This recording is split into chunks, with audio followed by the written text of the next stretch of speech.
C'est officiel, la délimitation actuelle d'Antananarive sera maintenue d'après Mahafal Soulnadjassan, ministre de l'Intérieur.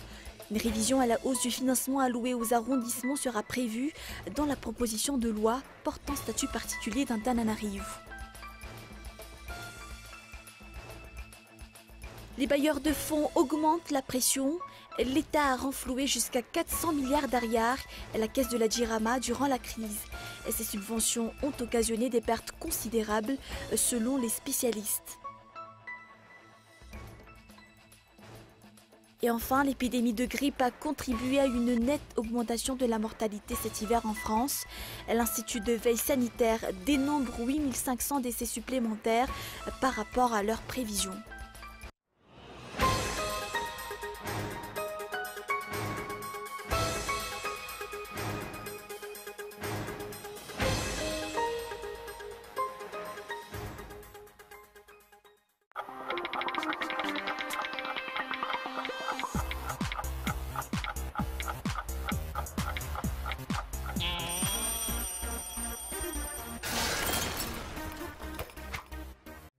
Fiary petrabola tsy manatsahala azo antoka mikajy ny tahiry tsy ho versand na atao andrehetra tajana polisy antaona 0,7 polisy anjato ho an'ny petrabola 3 taona 0,8 polisy anjato ho an'ny 2 taona ary 0,8 polisy anjato ho an'ny eritaona ho amin'ity volana marsa ity.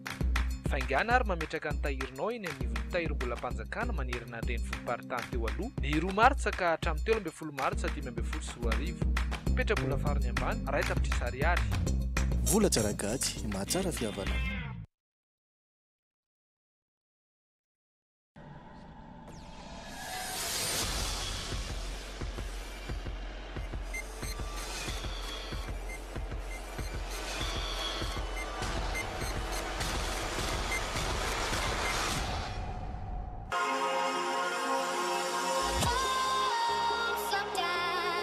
L'image, notre métier.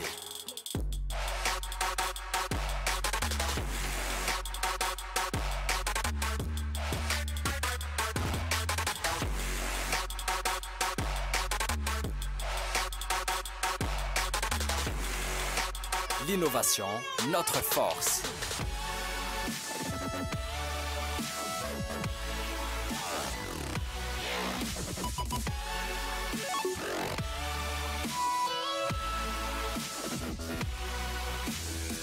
K-Prod, un expert à votre service.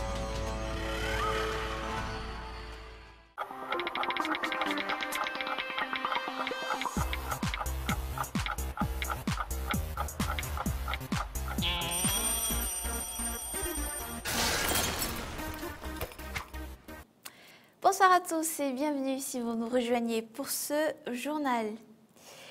C'est officiel, la délimitation actuelle d'Antananarive sera donc maintenue d'après Mahafal Soulnadjassan, ministre de l'Intérieur. Une révision à la hausse du financement alloué aux arrondissements sera prévue dans la proposition de loi portant statut particulier d'Antananarive. Les ressources financières posent encore de problèmes et les bailleurs de fonds ferment de plus en plus leurs robinets. Reportage. Le Premier ministre Jean Ravelnarive avoue que les relations avec les partenaires techniques et financiers ne sont pas au beau fixe. C'est la raison pour laquelle les aides extérieures tardent à venir. Les caisses de l'État touchent le fond.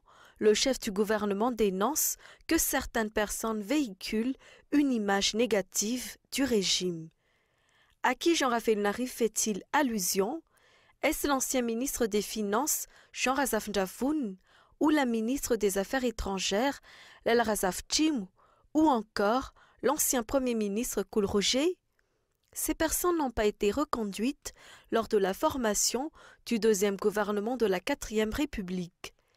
La déclaration du Premier ministre Jean Ravelnarive offre des éléments d'explication sur la conjoncture socio-économique actuelle. L'opinion publique estime que la performance des dirigeants actuels n'a totalement convaincu les bailleurs de fonds. Cela peut expliquer que les financements arrivent au compte-gouttes.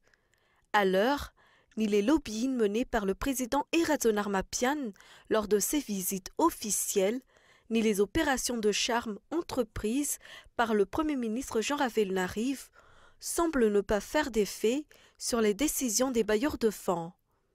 L'utilisation des fonds publics à des fins jugées suspectes a fait la une des actualités ces derniers temps.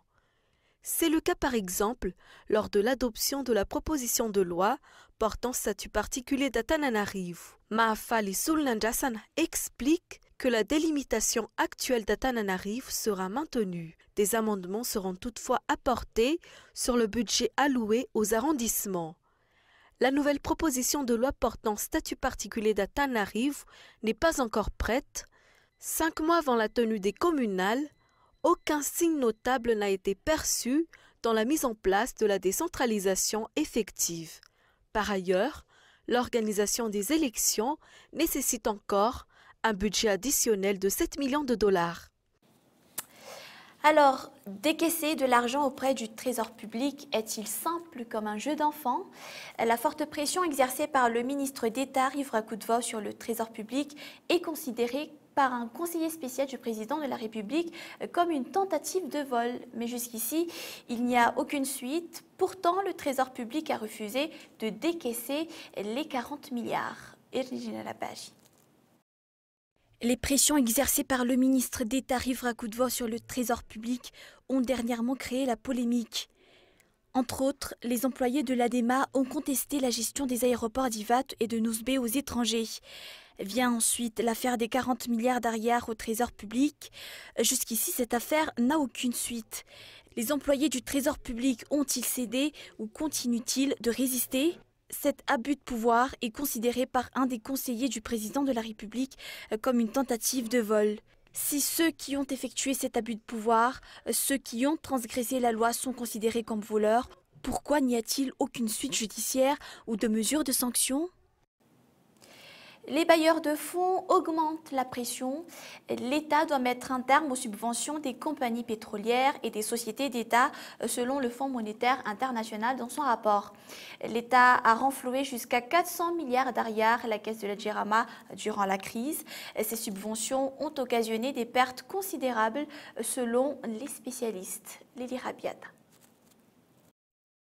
150 milliards d'arrière par an sortent de la caisse de l'État pour subventionner les compagnies pétrolières. L'État ne doit pas prioriser ses dépenses d'après la Banque mondiale. Avec la chute du prix des barils à 60 $, le prix des carburants à la pompe est proche de la vérité des prix. Le pétrole, le carburant est consommé principalement par les riches.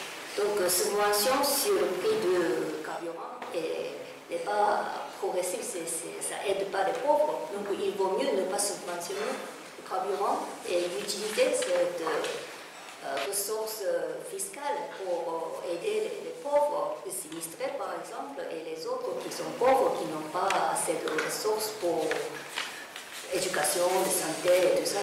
La subvention des sociétés d'État fragilise l'économie. Les subventions de la Djirama s'élèvent à 400 milliards d'arrière depuis 2010. En 2014, 10% du budget de l'État, soit près de 140 millions d'euros ou 2100 milliards d'arrière, ont été affectés pour soutenir la Djirama, selon François Goldblatt, ambassadeur de France. Cette stratégie de l'État est contraire à la politique de lutte contre la pauvreté, d'après les économistes. Selon Razaf Njalamrouz, l'octroi des subventions fait diminuer les recettes de l'État. Mais dans l'actualité également, les camionneurs menacent de manifester. Ils contestent les horaires imposés par le ministère des Transports sur la circulation des camions dans la ville d'Antananarivo. L'autorité des transports terrestres ou ATT persiste et signe le respect de la loi. D'abord, Michel Arnardon. Les tensions sociales se multiplient. 150 camionneurs menacent de descendre dans les rues de la capitale. Ils contestent la décision du ministère des Transports réglementant le trafic des camions dans la capitale. Rajanson Théodore, président de l'association des camionneurs, hausse le ton. L'interdiction de circuler dans les rues de la capitale avant 21h ne convient pas aux camionneurs. Il leur est impossible de faire les déchargements la nuit. Si le ministère des Transports ne revient pas sur sa décision, les camionneurs vont manifester. L'autorité des transports terrestres est formelle. Aucun amendement ne sera apporté sur les horaires de circulation des camions dans la ville d'Antananarive. La loi s'applique à tous d'après l'explication du directeur général de l'ATT. Des textes étaient en vigueur depuis des années, seulement leur respect laisse à désirer. Le ministère n'a apporté que quelques modifications. Si les camions de moins de 10 tonnes peuvent circuler en ville à partir de 20h jusqu'à 6h du matin, le soir à partir de 11h jusqu'à 14h la matinée et entre 18h à 20h en début de soirée, la circulation dans la journée est désormais prohibée. Les habitants d'Avarajakat refusent d'évacuer leur zone de résidence menacée par l'instabilité d'un gros rocher en surplomb par les forces de l'ordre. Leur sensibilisation a commencé depuis lundi. Beaucoup résistent et ne veulent pas quitter leur maison. L'éboulement qui menace ce quartier est imminent d'après les études des techniciens. Par ailleurs, le nombre des sinistrés dans la capitale atteigne actuellement les 80 000. Rouzan Jemalal. Près de 2000 personnes doivent être évacuées du quartier d'Ambulkanj et Avarajakat.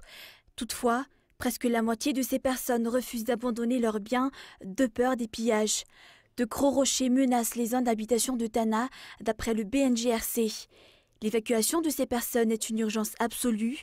Les responsables utiliseront la force si nécessaire. Jusque-là, les éboulements dans la capitale touchent environ une trentaine de maisons tous les jours. 23 morts sont enregistrés. Mazakamiadan, Ambulkanj, Batoumar sont actuellement des zones rouges. Le corps des sapeurs-pompiers se mobilise pour sensibiliser les gens à gagner des endroits sûrs. Et nous passons aux actualités internationales. L'hiver 2015 a été marqué en France par une mortalité hivernale supérieure de 19 par rapport à celle prévue, notamment en raison de la forte épidémie de grippe, indique ce jeudi l'Institut de veille sanitaire. Une hausse qui correspond à 8500 décès supplémentaires, toutes causes confondues. L'Institut souligne toutefois qu'il n'est pas possible donc de préciser la part exacte de la grippe dans ce surcroît de mortalité. C'est un reportage de France 24. Andrei Iniesta, milieu de terrain du FC Barcelone, est resté couché et a manqué plusieurs entraînements en février dernier pour cause de grippe. On est bien loin de la grippe espagnole de 1918 qui avait fait 50 millions de morts. Mais le virus cette année est particulièrement virulent. De nombreux pays européens sont touchés. La France, la Suisse, les Pays-Bas, mais aussi l'Espagne, le Royaume-Uni, la Belgique et le Portugal. Ces derniers ont vu le taux de mortalité lié au virus augmenter. Ils enregistrent à eux seuls 60 000 morts de plus attribués à la grippe cet hiver. En Allemagne, plus d'1 million de personnes ont déjà contracté le virus depuis octobre dernier. Conséquence, l'économie allemande, elle aussi, pourrait se gripper. Le virus coûtera plus de 2 milliards d'euros au pays. Certains experts estiment que l'Allemagne pourrait perdre 0,3 points de PIB au premier trimestre à cause de la grippe. Dans le reste de l'actualité internationale, les forces pro-gouvernementales tentaient hier d'encercler les terroristes du groupe État islamique dans les environs de Tikrit, en coupant notamment leurs lignes d'approvisionnement au troisième jour d'une vaste offensive appelée à durer pour répandre cette ville stratégique. Appuyées par des miliciens chiites et des tribus sunnites, les forces armées étaient à plus d'une vingtaine de kilomètres de Tikrit, ville située à 160 km au nord de Bagdad. France 24. Des images fournies par le ministère irakien de la Défense. Mercredi, des soldats se trouvent à une vingtaine de kilomètres de Tikrit. Ils continuent d'avancer. L'armée doit faire tomber cette ville pour s'ouvrir le chemin de Mossoul, la grande ville du nord sous le joug du groupe État islamique depuis cet été. La bataille de Tikrit n'a pas encore eu lieu. Elle sera un test pour l'armée irakienne. 30 000 hommes ont été mobilisés, d'autres combattants les ont rejoints. Ces forces qui se battent en ce moment pour reprendre Tikrit, c'est un mélange de milices chiites et de quelques membres de tribus sunnites minoritaires. Et enfin, il y a l'armée irakienne. La présence de sunnites dans cette alliance est primordiale. Saddam Hussein est né non loin de Tikrit. C'est un bastion sunnite. Sunnite comme les djihadistes du groupe État islamique. Si les sunnites ne sont pas satisfaits de cette coalition, alors ils s'en iront. Ils ne resteront pas. Et si les sunnites se détournent de l'effort de guerre contre le groupe État islamique, l'armée irakienne, qui plus est appuyée par des milices chiites, encadrées, financées par l'Iran, ne parviendra jamais à pacifier la région. Maintenant, un récapitulatif des points qu'on a vus aujourd'hui ensemble dans ce journal. C'est officiel, la délimitation actuelle d'Antananarive sera maintenue d'après Mahafal Soulnadja Hassan, ministre de l'Intérieur. Les ressources financières posent encore de problèmes et les bailleurs de fonds ferment de plus en plus leurs robinets. Les bailleurs de fonds augmentent la pression. L'État doit mettre un terme aux subventions des compagnies pétrolières et des sociétés d'État selon le Fonds monétaire international dans son rapport. Ces subventions ont occasionné des pertes considérables selon les spécialistes. Et enfin, les camionneurs menacent de manifester. Ils contestent les horaires imposés par le ministère des Transports sur la circulation des camions dans la ville d'Antananarive. L'autorité des transports terrestres ou ATT persiste et signe le respect de la loi d'abord. Pour revoir ce journal dans son intégralité, n'hésitez pas à visiter notre site tv.cool.mg. Voilà donc pour l'essentiel. N'oubliez pas, vous allez suivre un film après ce journal, le film qui s'intitule « Bande de filles ». C'est la fin de ce journal. Merci d'être resté avec nous. On se retrouve donc demain à partir de 21h15. Je vous souhaite de passer une excellente soirée. Au revoir.